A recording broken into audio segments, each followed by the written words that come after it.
when you talk about the issues facing our city right now, they start with the shootings and the homicides as well as they should, but right after that are the cars, the carjackings and the stealing of catalytic converters.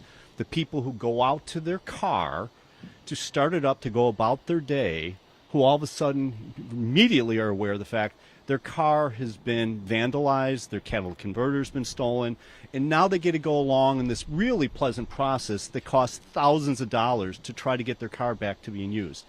And everybody has this sort of sense of helplessness here. Well, as we can say, we're not helpless. There's things that we are doing, and behind me you can see the result of that. Through lots of hard work, a lot of different entities working with the Chicago Police Department and others, we've been working on this issue now for quite a while. And behind us today, we have over 600 catalytic converters, the largest number of catalytic converters ever taken in an operation of any nature. Each one of these were catalytic converters at one time that were on a car that were cut off of it, and they were in the process of being resold. So an individual's been taken into custody. He's been charged with a Class 1 felony, and he will answer for that. Our investigation of this and other parts of the catalytic converter world is continuing. But I just want to give you an idea of just how difficult this really is. These are taken off of cars within seconds. Okay, so the actual operation of getting them off of a car takes seconds. We've seen YouTube videos of this. People slide on the car, and literally within 40 to 50 seconds, they have cut this off the car. And in doing that, they then have entire networks that they work with. And these networks are pretty sophisticated, to be frank with you, where they take them to people they call aggregators who accumulate all these. Then they take them to people who will then take them apart themselves, melt them down, and then sell them. And that's where it re-enters the market. And that's why it's so very difficult to get at this at times. Ourselves and other people have tried to come up with many different things to do it, but the numbers, folks, are absolutely stunning. Our state, Illinois, is the third largest as far as catalytic converter thefts. It is the worst, third worst is our state. Just this past year in the city of Chicago, the numbers have over doubled just in year to year. And if you look at numbers from like State Farm, who track this stuff, catalytic converter thefts in the last 10 years are up over 400%. So you can see this is like a real problem. And so it's difficult. There's been some legislation recently in Springfield that's helpful somewhat. We need more in this, but it's going to be continually difficult. Why? Because the profit is so great. In one catalytic converter, there's basically 3 different types of minerals in them. And the 3 minerals in one catalytic converter, so there's a thing called rhodium. That's in one converter, it's worth $900. There's platinum, that's worth $225. And then there's palladium. They can go anywhere from $100 to $700. So when you think of that, in one car, one catalytic converter, you're looking at thousands of dollars. And so you can see the profit motive. And so this is difficult. As I mentioned, ourselves and other people have come up with things that we don't begin to tell everyone. This is the end of it. But you have to do something. We can't all be helpless victims all the time. And so one of the things we've been doing is we have different things that we set up with different community leaders around the county where we spray paint catalytic converters. We spray paint our name on them. We spray paint other information from police agencies on there as well. We're happy to tell you of the 600 plus in here, there's not one of them with any spray paint on them. We're not saying it's the end of it. We're saying it's one of the many things that we can do. So that when they slide under the car and they see that this has been spray painted, they realize this is going to be a little bit trickier. We're going to slide under the other car. We're trying to make it more difficult with them until we can get to the point where we can get on top of some of these middlemen. But as I said, this is a really sophisticated system they have in place. So we're excited about this arrest, obviously. We're excited about the fact we were able to confiscate all this. It doesn't begin to put any of this stuff back together again, but we're making some progress here. And once again, I just want to say once again, none of this stuff would be possible without the officers in my office who do just incredible work on a day in, day out basis in the partnerships we have, particularly with the Secretary of State's office. I'd be happy to answer any questions.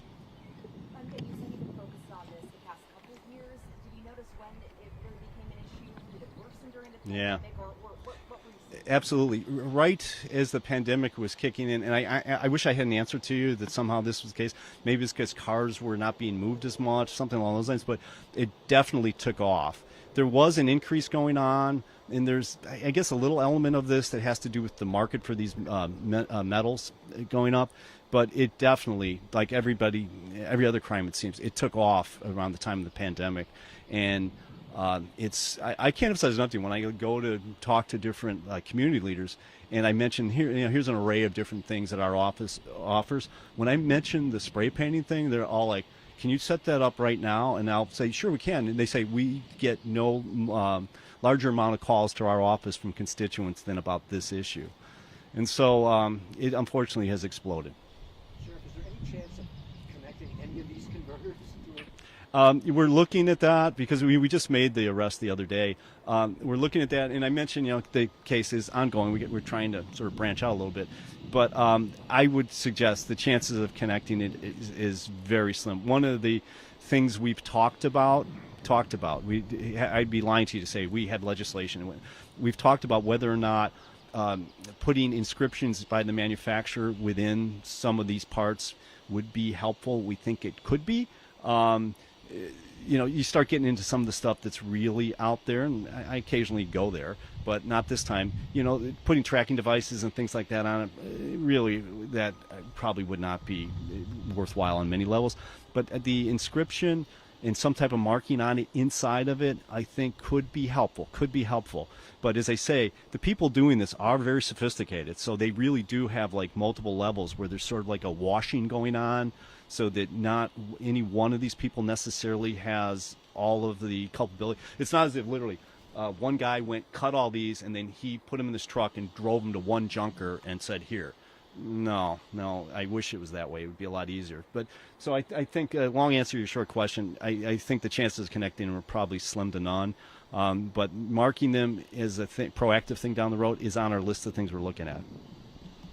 Is there anything being done to kind of crack down on the market and the people who are buying these converters? Anything that you're going to do on that front? Yeah, the bill in Springfield last year, that it's in effect now, attempts to get at that. It's more directed at the sort of people that run junkers, whatever they call us. The problem with that, though, is it isn't where this is cut off and literally the guy walks up to the junker with it. And so it will help a little bit. The problem is because it has this middle area here where there's so much washing, for lack of a better word, going on, that it's tricky. We've been talking about this exact same thing, and I don't have a really good answer for it. And I wish I did, but it's just really hard. That's why it's like immediately I start thinking about all the different things we're doing on carjackings. And with the carjackings, the real key, and Springfield's been wildly helpful on this one. There's a bill going through there right now that we think is going to pass. But the key is tracking immediately, because if we track it immediately, we get the cars back. There's no other crimes committed with the car, all that. Could we do something with this? I'm just not seeing that element where tracking device goes in here and all those parts of it. I just don't know if that's practical. Is there anything else consumers could be doing differently that they would not fall victim at this point? I mean, is parking your car a certain way, or making sure that there's a camera nearby? Those are part of it, yes. So obviously parking in garage, the best. Parking in a well-lit area, very helpful, because once again, these guys doing this, they don't want to get caught. And some of these interactions have been really violent. There's been cases where they're cutting it off and the homeowner comes out and they pull a gun and start shooting at the homeowner. So we're not suggesting the homeowners come out and try to make the arrest. But in a well-lit area, really helpful. Cameras around, like Ring cameras or whatever it might be, really, really helpful as well. But they're not foolproof, but because of how quickly they can do these things. But those definitely are really helpful, and it would discourage them to, frankly, go to a different car. And is there any specific model that you're seeing more of being victimized? Well, I'll have to look at some of this here and I can get it to you, but I do recall when we were going through this months and months ago, because I was trying to get at some of that, some of the hybrid cars have a higher level of these elements in them. Particularly, I remember Prius was really high on that list. And so, once again, market-driven. But I can get you a list of how that is, but I do recall vividly that the hybrids were particularly valuable. And even like when I was mentioning earlier about like the palladium in a car is like about $100, but if you get into bigger vehicles, the bigger you get, that's when it starts ratcheting up to $600, $700, $800. Sheriff, any more specifics about the specific recovery of these that were found in a yard? And Yeah. One person's Yeah, property? yeah. They were found at one person's property, so we were alerted to that house for a completely different reason of about like a burglar alarm.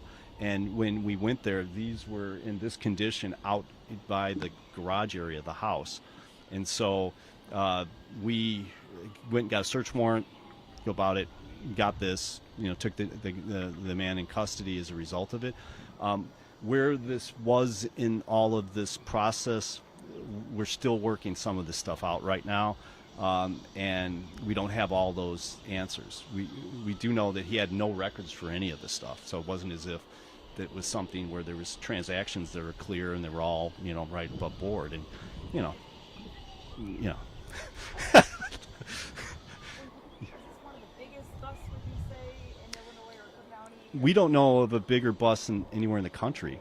Once again, we can't thank our officers and the Secretary of State's office and all the people that have worked on these different things with us, because we looked at it. We couldn't find anywhere in the country that they were able to get more. And I think, once again, part of that comes into like this process and how they move these things and things like that, so it's rare to get them all at one place. The person that was arrested or for people that might, even though this is terrible, but try to rob catalytic converters, what's the consequences that they face? Fine, jail time. Well, for this individual, he's charged with, I think it's 3 or 4 felonies, but the largest one is a Class 1 felony, which is, I'm trying to remember now from my old days as a state's attorney, I think it's potential of 5 years to 20, I think it is, or 5 to 15. It's really serious.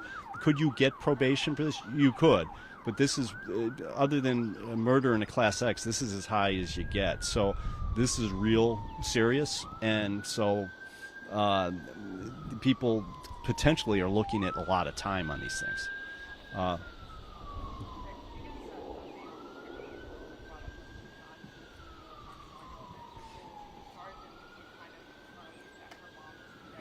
Yeah, her mother was dedeputized immediately, and she's going through the administrative processes that we have.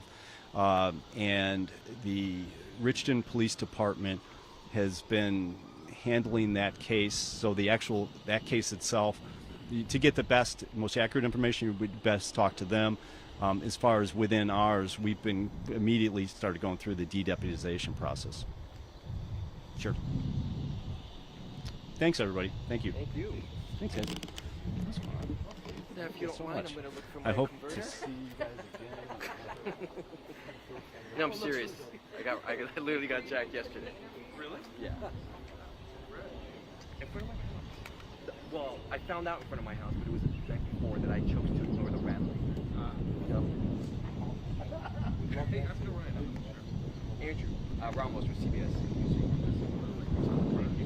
Yeah. I got a list. It's Oh, great. artifacts. Do you have an email? Yes, it's Andrew.Ramos, Ramos, at paramount.com.